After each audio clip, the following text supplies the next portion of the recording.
तो good morning everyone. तो इस वीडियो में हम लोग हमारा जो प्रीमियर एनर्जीज कंपनी है उसका रिजल्ट्स आ गया था और उसके बारे में हम लोग डिस्कशन करेंगे, ठीक है।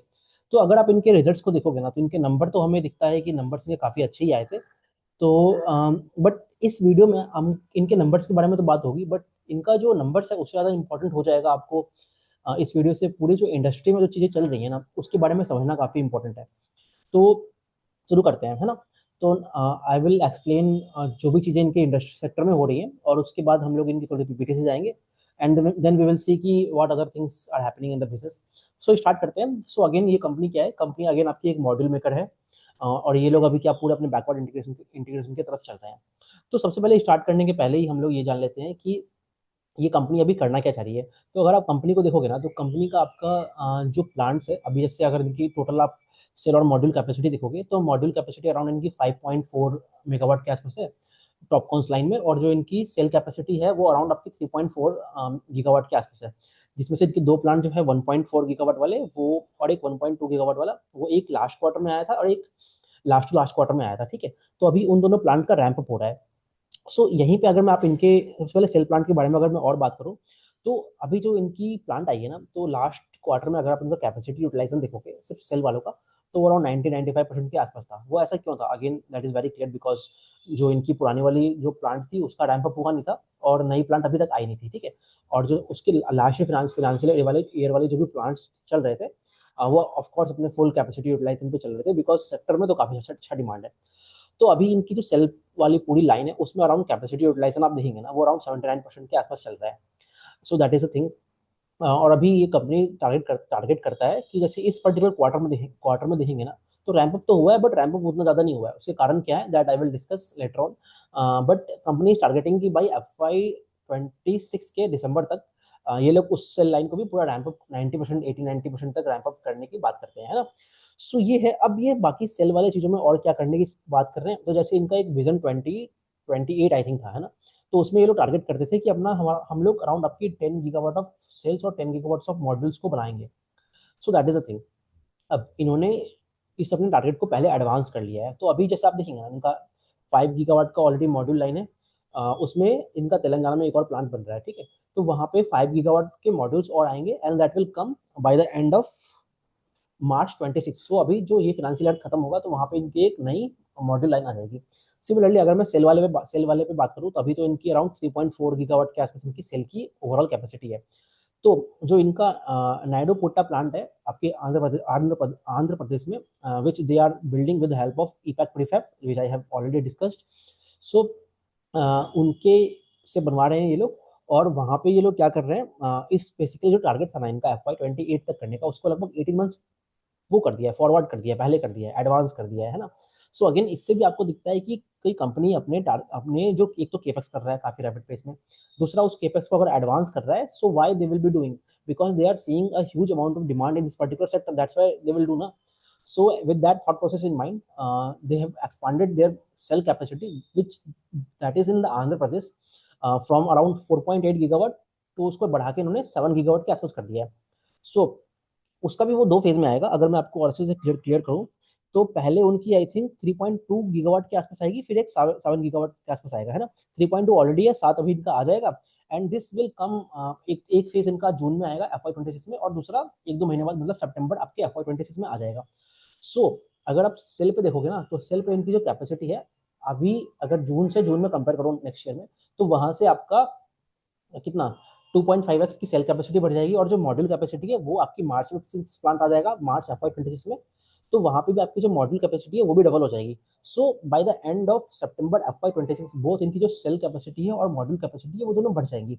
सो अगर आपको सेल वाले प्लांट में कुछ और इंसाइट चाहिए तो आपको ये दिखेगा कि हमने ईपैक प्रीफैब वाले वीडियो में डिस्कस किया था कि वहां पे एग्जीक्यूशन टाइम काफी फास्ट होता है ना, and the cost is also low.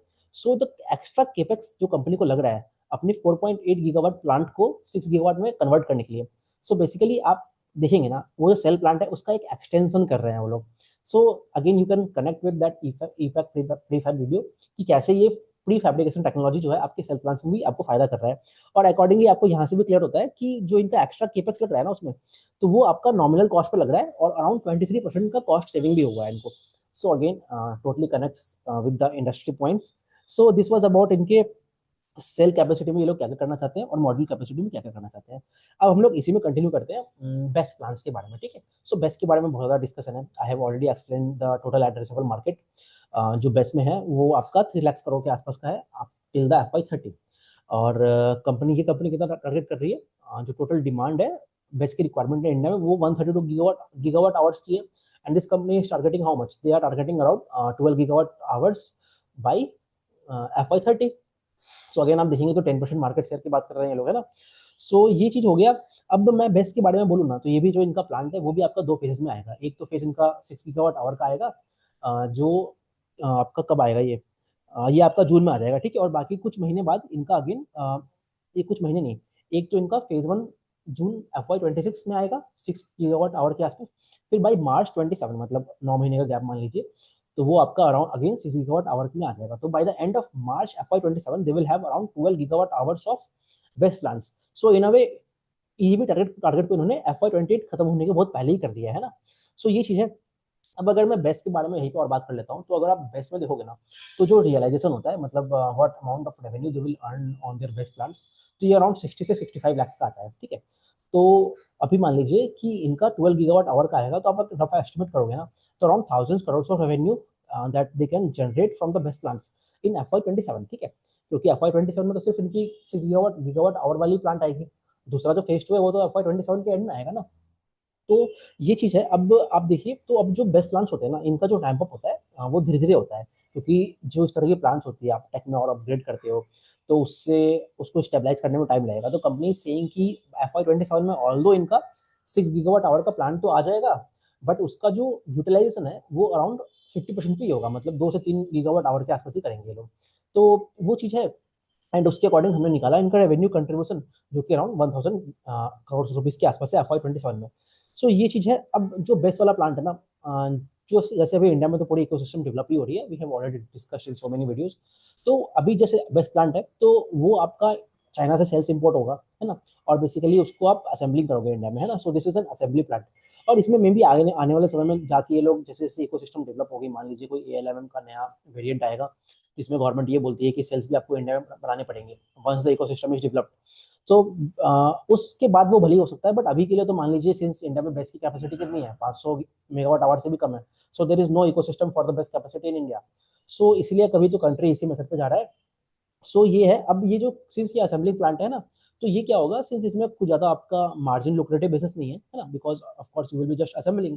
आप तो वैल्यू एडिशन करोगे नहीं यहाँ पे, सेल्स तो आपके बाहर से आएंगे। जो एक्चुअली प्रोडक्ट होता है, मतलब अराउंड 50% जो कॉस्ट होता है या फिर उससे भी ज्यादा, वो आपके सेल्स पे होता है, ठीक है। और जो टेक्नोलॉजी अपग्रेड्स भी होते हैं ना, जैसे हमने मॉड्यूल्स वगैरह के बारे में पढ़ा, आपका टॉपकॉन मोनोपी ERC या फिर HJT में जा रहा है, तो जो टेक्नोलॉजी अपग्रेड्स भी आपको दिखते हैं किसमें, सेल्स में दिखता है ना।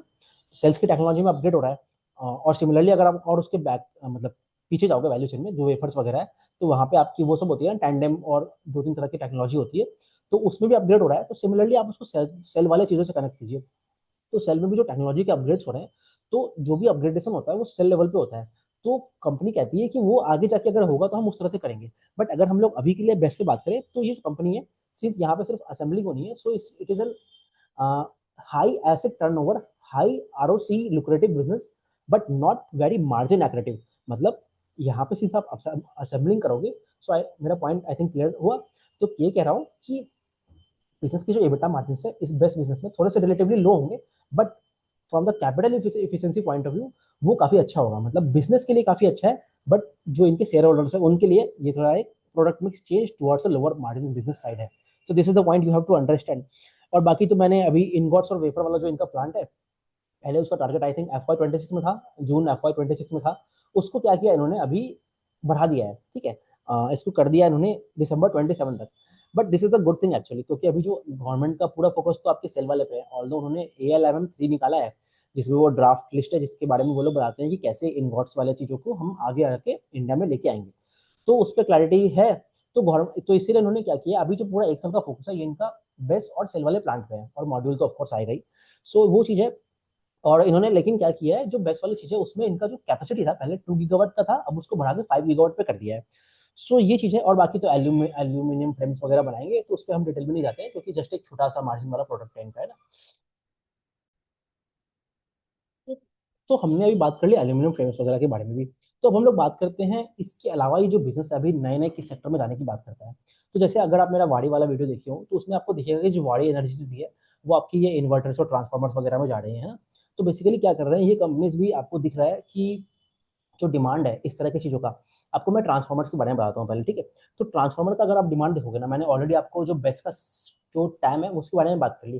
अब आप ये सोचिए जो ट्रांसफार्मर्स होते हैं, ट्रांसफार्मर सिर्फ आपके सबस्टेशन एंड पे नहीं लगता है, बट आपकी जो डिस्ट्रीब्यूशन एंड होता है, मतलब जो हम लोग मतलब यूजर्स है उनके एंड पे भी लगता है। सो अगर आप ओवरऑल और बीच में मतलब कुछ और भी स्टेजेस वगैरह में लगते हैं।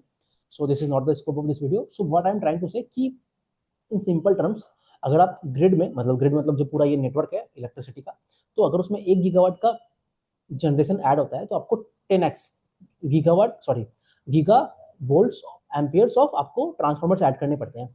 सो जो ट्रांसफार्मर की रिक्वायरमेंट है वो काफ़ी ज़्यादा है ना।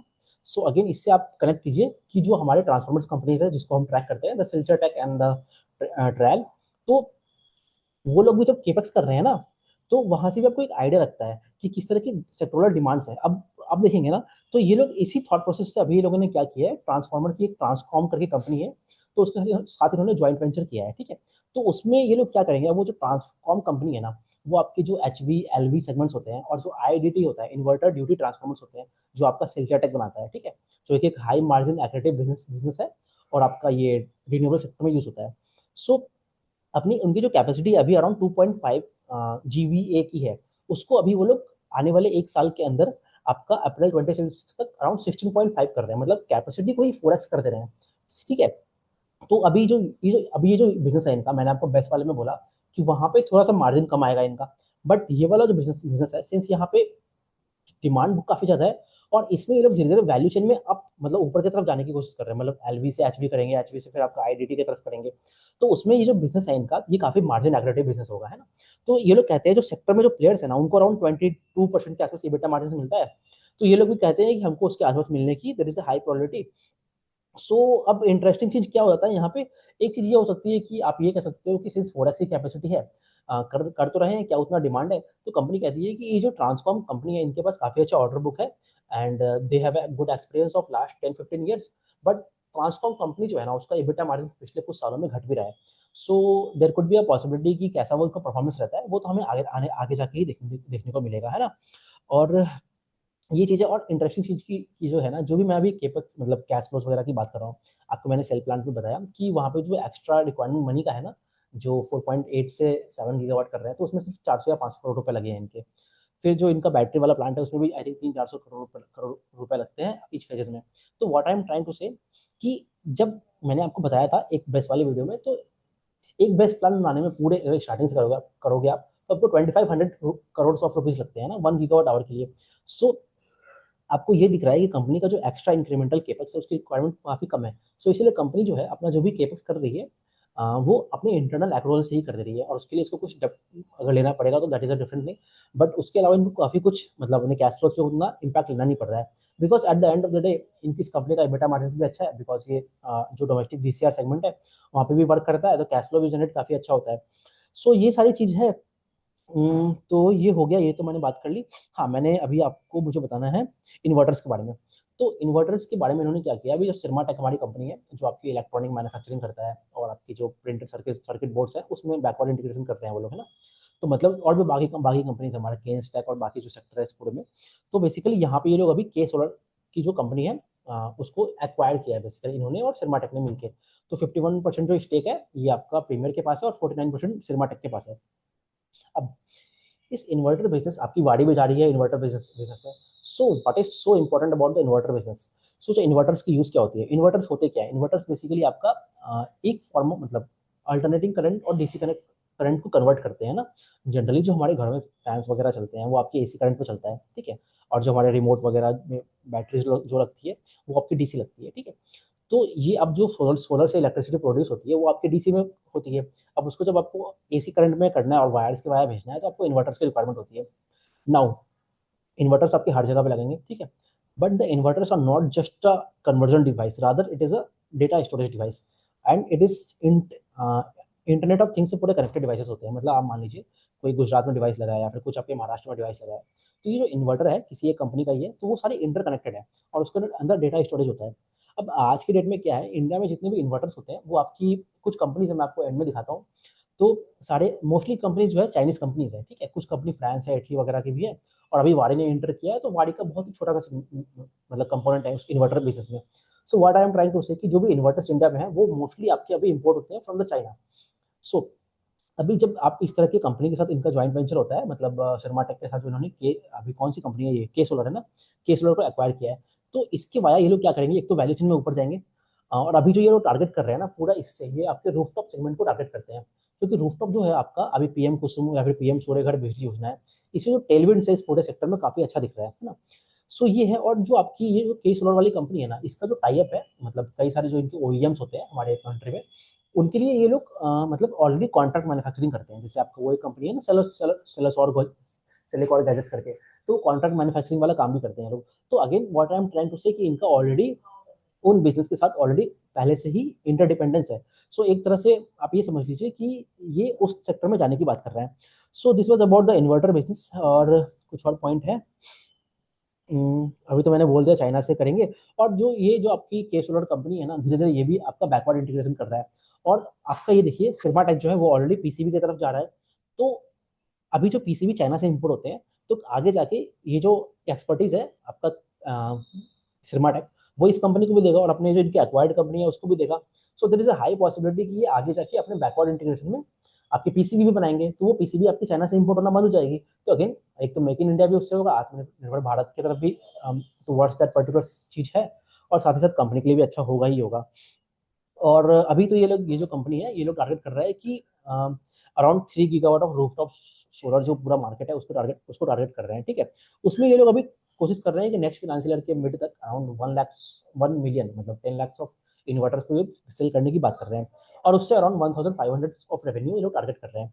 सो I have discussed as of now जो भी इनके नए नए बिजनेस है जो जो चल रहा है, ठीक है।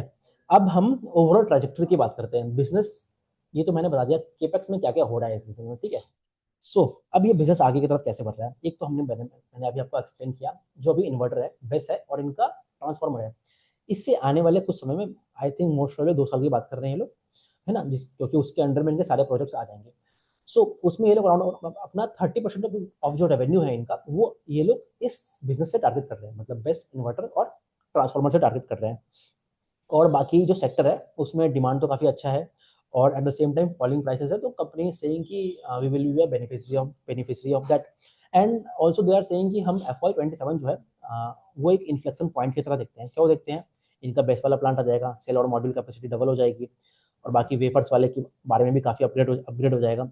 और जो इनके इन्वर्टर और ट्रांसफार्मर वाले प्लांट्स हैं उनकी भी कैपेसिटीज आ जाएंगी। तो उन सभी चीज़ों से FY26 एक FY27 जो है बोथ एक आप कनेक्ट कीजिए विक्रम सोलर और इस कंपनी के लिए। तो इन दो कंपनी को मैंने देखा कि काफी जो कैपेसिटीज है वो काफी डबल हो जाएगी नेक्स्ट ईयर में, है ना। So this you have to look in mind. अब हम लोग कुछ बात करते हैं कैश फ्लोज वगैरह के बारे में, ठीक है। कंपनी का अभी देखेंगे थोड़ा सा डेप्ट है, आई थिंक 0.5 डेप्ट बाई EBITDA होगा। तो कंपनी कैश जनरेट कर रही है और फोकस कर रहे हैं कि आने वाले समय में हम लोग कैश फ्लो पॉजिटिव होने की तरफ बढ़ रहे हैं। अच्छा, यहीं पे एक इंपॉर्टेंट बता, मैंने बहुत सारे केपेक्स की बात कर ली। तो यहाँ पे अभी आप फंडिंग के बारे में सोचिए, ठीक है। तो फंडिंग कैसे करोगे, तो मैंने आपको ऑलरेडी बोला कि जो अभी नेक्स्ट 12 मंथ में इनका सेल वाला प्लांट है उसके लिए आपको अराउंड, और जो उसमें अपग्रेड होना है, मतलब पुराना प्लांट हो गया और जो पूरा अपग्रेड होकर 10.6 गीगावाट बन जाएगा। तो वहाँ पे आपका जो पूरा फंडिंग की रिक्वायरमेंट है वो अराउंड 4000 करोड़ की है टिल FY26।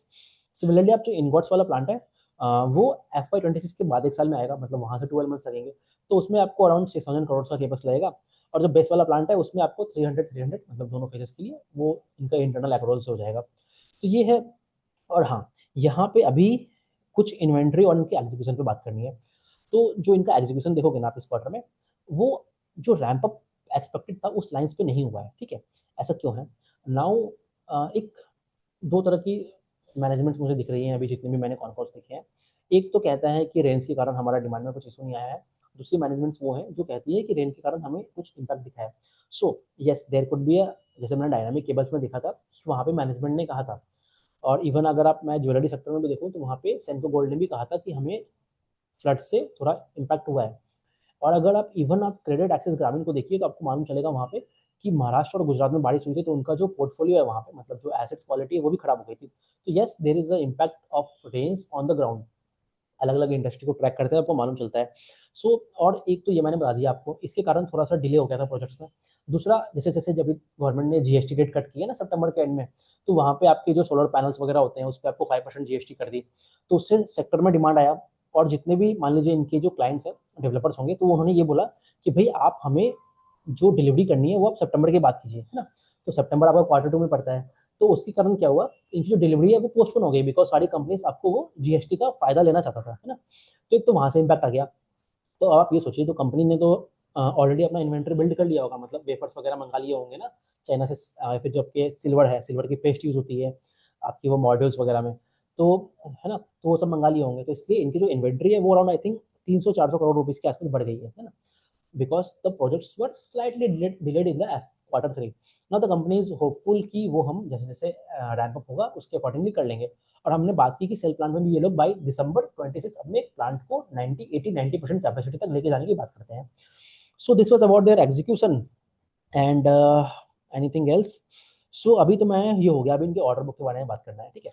तो अगर आप इनका ऑर्डर बुक देखोगे ना, तो इस क्वार्टर में, let me show you from the PPT.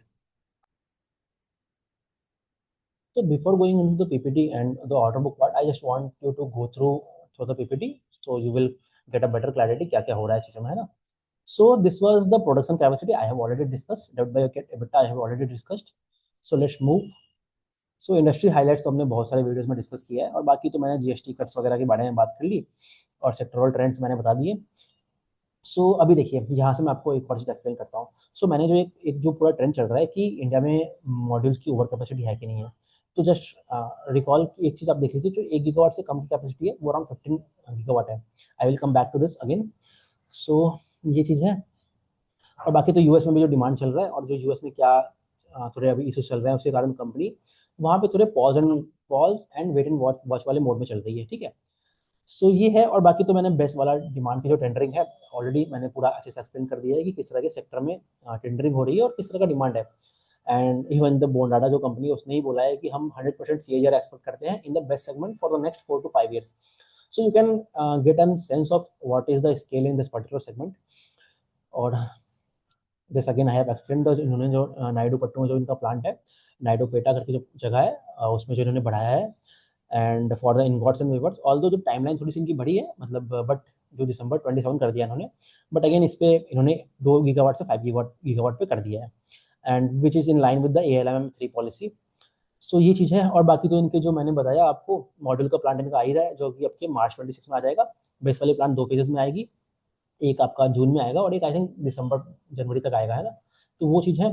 और बाकी तो एल्यूमिनियम मैन्युफैक्चरिंग है, जस्ट एक छोटा सा प्रोडक्ट है, तो ऐसा कुछ खास नहीं है इसमें। सो ये चीज़ है। और बाकी हाँ, ये रहा ऑर्डर बुक। तो ऑर्डर बुक पे आप ये देखिए कि just come here I have 2-3 points. तो आप पिछले क्वार्टर में देख रहे हो 8,600 करोड़ का ऑर्डर बुक है, ये तो ठीक है, हो गया। अभी सोचिए आप, न्यू बुकिंग अराउंड 64,000 की हुई है। तो अगर मैं रफली लेके चलूंगा तो ऑर्डर बुक उनका 50% पे बढ़ गया है। So this is the one point. Now अगर आप वैल्यू के स्प्लिट पे देखोगे ना, तो पहले पिछले क्वार्टर्स में जो सेल की ऑर्डर बुक होती थी वो अराउंड 39-40% के आसपास थी, ठीक है। अभी देखिए सेल का ऑर्डर बुक 59% में बढ़ गया है। Third point, unit to see the export segment. Export segment में इनका कुछ नहीं है, why? Because the US issue is there. So I will come back to the order book now. Let's see the quarterly module production. So this is the effective capacity utilization, जो कि आप देखिए यहाँ पे इनकी सेल प्लांट आ गई है। तो जो 1.4 गीगावाट की आई थिंक आई है ना, जो आपकी जून अगस्त अगस्त में आया है, ठीक है, अगस्त 25 में आया है। तो उसके कारण आपको अभी जो सेल की रैंप अप हुआ नहीं है, तो इसी कारण आपको यहाँ पे सेल की प्लांट की जो इफेक्टिव कैपेसिटी यूटिलाइजेशन है वो कम दिख रही है। और मॉड्यूल का तो धीरे धीरे बढ़ ही रहा है, एंड दे आर होपफुल कि 80-90% पे कर देंगे इसको दिसंबर तक। सो बाकी तो ये सब तो कॉन्ट्रैक्ट विंस है। So this I am, let's go to the major points. So this I was talking about the inverters जो बिजनेस है, जो इन्होंने सिरमाटेक के साथ किया है। एंड जो ये लोग बोल रहे थे अभी 50,000 है, और इसको अभी बढ़ा के ये लोग 1 लाख सेल करना चाहते हैं न्यू कैपेसिटी से बाय द 26, है ना। And this is the roof inverter business. So आप एक चीज देखिए यहाँ पे, कि यहाँ पे जो आपको यहाँ पे दिखेगा कि जो रूफ टॉप में जो है ना, यहाँ पे आपको रैंप अप होता हुआ दिख रहा है। तो जो रूफ टॉप की पीएम सूर्यघर बिजली योजना है, अगेन वो स्टार्ट ही हुआ है, and we are clearly seeing कि जो ग्राउंड पे पिकअप है वो काफी अच्छा बढ़ गया है। Second thing, just let me move it. So आपको यहाँ पे ये दिख जाएगा, है ना। जितने भी आप नाम देखिए, ये सनग्रो, TEBA, है ना, सिनेंग, ये सारी जो कंपनीज है। फाइमर आपकी इटली वाली प्लांट है, और बाकी जितनी भी कंपनीज है ना, मोस्टली ये सारे आपके चाइनीज है। तो सिंस ये लोग PCB वगैरह में भी हैं, तो ये लोग इन्वर्टर्स ये लोग बनाते हैं। तो कंपनी सेइंग, अभी देखिए वाड़ी भी इसमें आ गया है, बट अगेन बहुत ही छोटा परसेंटेज है इसका। एंड द कंपनी का जो फोकस है, मैंने आपको बताया, जो आपकी साइबर सिक्योरिटी रीजन के कारण है। और बाकी तो ये BIS की रेटिंग्स वगैरह रहती है, तो that is not important, of course important. And this is a transformer business, जो कि ये लोग अभी ट्रांसफॉर्म के साथ कर रहे हैं। आप ये देखिए, 2.5 गीगावाट इनकी इनिशियल कैपेसिटी है, 4.25 अभी आएगा, और जो इनका एक और जो इनका सब्सिडरी टाइप का है, उसे 10 + 4 12 12 प्लस सॉरी 10 + 4 कितना होता है, 14 + 2 आपका 16, तो ओवरऑल 16.5 हो जाएगी। फ्रॉम दैट इज मतलब 2.5 से 16.5 हो गई, तो अराउंड 4x का जंप है, 4x जंप हुआ ना। हम्म, तो that multiple you can do, I think 7-8x हो गया। तो उतनी कैपेसिटी को बढ़ा रहे हैं ये लोग, है ना। सो ये चीज़ है। अभी तो ट्रांसफार्मर बिजनेस है। अभी ये लोग देखिए, इसमें सप्लाई चेन की शॉर्टेज है, तो मैंने आपको ऑलरेडी बताया कि सिर्फ 10x की रिक्वायरमेंट होती है, और हाई मार्जिन की तरफ ये लोग बढ़ रहे हैं, और हर सेक्टर में यूज होना है। So this is the thing. Okay, ये इनका FY30 तक का पोर्ट, मतलब FY30 का जो विजन है, उसकी तरफ ये लोग बढ़ रहे हैं। और जैसे मैंने इन्होंने बोला कि एलाइड प्रोडक्ट लगभग 25% कंट्रीब्यूट करेगा, ठीक है। अभी जैसे कॉन्कोल हुआ था, वहाँ पे इन्होंने लगभग 30% बोला है। सो वही ठीक है, 25-30 के बीच में करेगा। ओके, सो यहीं पे हम लोग फिनेंशियल फिनेंशियल परफॉर्मेंस के बारे में बात करते हैं। सो आप इनके मार्जिन्स देख लीजिए, मार्जिन्स रिलेटिवली काफ़ी ज़्यादा है as compare to other companies. Why? Because इनका सेल प्लांट है, सेल आप खुद से बनाते हो, तो आप DCR जो मार्केट होती है उसमें आप काम कर सकते हो, है ना। और अभी सेल की रैंप अप भी हो रही है, जो कि हमने इनके ऑर्डर बुक में भी देखा, सेल का परसेंटेज बढ़ गया है।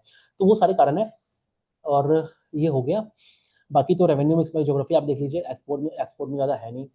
और बाकी बिजनेस में तो इनका वैसे ही चल रहा है, क्योंकि सेल प्लांट अभी आया आया है, तो आपको यहाँ पे उतना परसेंटेज बढ़ता हुआ नहीं दिख रहा है। जब आप 1 साल बाद देखेंगे इसको, तो there is a high probability, since इनकी सेल और मॉड्यूल प्लांट है, दोनों ही लगभग 10 गीगावाट के आसपास हो जाएगा। तो there is a high probability कि यहाँ से भी हमें बढ़ता हुआ दिखेगा ये सेल की तरफ, है ना। सो बाकी डेप्थ वगैरह के बारे में है। सो यहाँ पे जो इनकी फाइनेंशियल स्टेटमेंट है, यहाँ पे मुझे 2-3 चीज़ें दिखानी है आपको। First, you should notice the other income part, ठीक है। This is why, this is due to the forex जो फ्लक्चुएशंस होती है। सिंस ये लोग जो सिल्वर है उसको इंपोर्ट करते हैं ना, बाकी जो वेफर्स वगैरह हो गया वो चाइना से इंपोर्ट होता है, तो उनकी जो प्राइसेस वगैरह में चेंजेस होते हैं, उसके कारण सिंस अभी रुपये डिप्रेशिएट हो रहा था पिछले कुछ टाइम से, ट्रंप ने इंडिया में टैरिफ भी लगाया है, तो उन सब चीज़ों के कारण थोड़े मार्जिन, मतलब फॉरेक्स में बेसिकली रुपी डेप्रिसिएशन के कारण इनको ओवरऑल करेंसी में गेंस मिला है थोड़ा सा, ठीक है। दूसरा, अगर आप देखेंगे तो डेप्रिसिएशन कॉस्ट बढ़ गया है इनका, वाई? बिकॉज इनकी नई प्लांट आई है ना। तो ये 2-3 चीज़ें हैं। और बाकी मार्जिन के अगर ऊपर आप देखोगे ना, जो गाइडेंस ये लोग देते हैं, ऐसे तो कंपनी कोई गाइडेंस नहीं देता है, बट रफली अगर जो हम इनके सेंस अपना ले, sense margin quarter on quarter थोड़े चेंज भी हो सकते हैं। तो on a rough estimate you can assume कि अभी तो जब तक बहुत ज़्यादा कोई दिक्कत नहीं आती है, तो अराउंड आपका 30% के आसपास मार्जिन आप एज्यूम कर सकते हो उस कंपनी के लिए। और बाकी अगर आपको टॉप लाइन का गाइडेंस देखना है ना, तो वो उसका सेंस कंपनी तो देता नहीं है, उसका सेंस आपको इनके प्लांट से मिलेगा, ठीक है। तो प्लांट की अभी हमने देखा कि 70-80% का कैपेसिटी यूटिलाइजेशन ऑलरेडी है, तो वहाँ से रैंप अप होना है, तो वो आपका 80-90% पे जाएगा, क्योंकि 100% तो कैपेसिटी होती नहीं है। सो उससे से थोड़ा सा सेंस मिल सकता है ना। So that is the thing. अब बाकी तो ये हो गया हमारा, अब हम लोग हमारे कंटिन्यू करते हैं। सो ये हो गया, तो मैं आपको ऑर्डर बुक के बारे में बता रहा था। सो ये है, मैंने आपको बोला कि सेल की, एक तो सेल का परसेंटेज बढ़ गया ऑर्डर बुक में, है ना, और दूसरा ऑर्डर बुक का नंबर भी बढ़ा है। सो कोई भी इस तरह की कंपनी होती है, ऑर्डर बुक वाली बिजनेस वाली कंपनी होती है, तो आप ये सोचिए कि अगर उनके ऑर्डर बुक बहुत ज़्यादा बढ़ जा रहे हैं, है ना, तो देर इज हाई प्रोबेबिलिटी कि वो लो मार्जिन ऑर्डर्स भी लेके चल रहे हैं, है ना। सो इसका जो इंटरप्ले होता है, ये समझना काफ़ी इंपॉर्टेंट है ना। तो ऑर्डर लेना इंपॉर्टेंट नहीं है, उसका मार्जिन प्रोटेक्ट करना भी इंपॉर्टेंट है। So the company is saying कि जितने भी इनके ऑर्डर्स हैं, वो इनके जो कॉन्ट्रैक्ट होते हैं, वेरिएबल कॉन्ट्रैक्ट होते हैं, तो उसमें अगर प्राइस फ्लक्चुएशंस होता है या फिर मार्जिन के इशू होते हैं, तो वो पास ऑन होता है। So the company is saying कि हम अपने मार्जिन को प्रोटेक्ट करेंगे, और जो भी इनका ऑर्डर है, वो अराउंड आपका 12 से 18 मंथ के बीच में एग्जीक्यूट होगा। सो this was the thing about their order books. अच्छा, एक और चीज़, सेल्स वाले में जो ऑर्डर बुक इनका बढ़ा है, उसके बारे में कुछ पॉइंट्स है। तो सेल्स वाले में ऑर्डर बुक क्यों बढ़ा है, अभी आप ये सोचिए कि जो ALMM2 आपका FY26 में आ जाएगा, तो वहाँ पे जितनी भी सेल कैपेसिटी, मतलब सेल की रिक्वायरमेंट होगी, वो बढ़ जाएगी।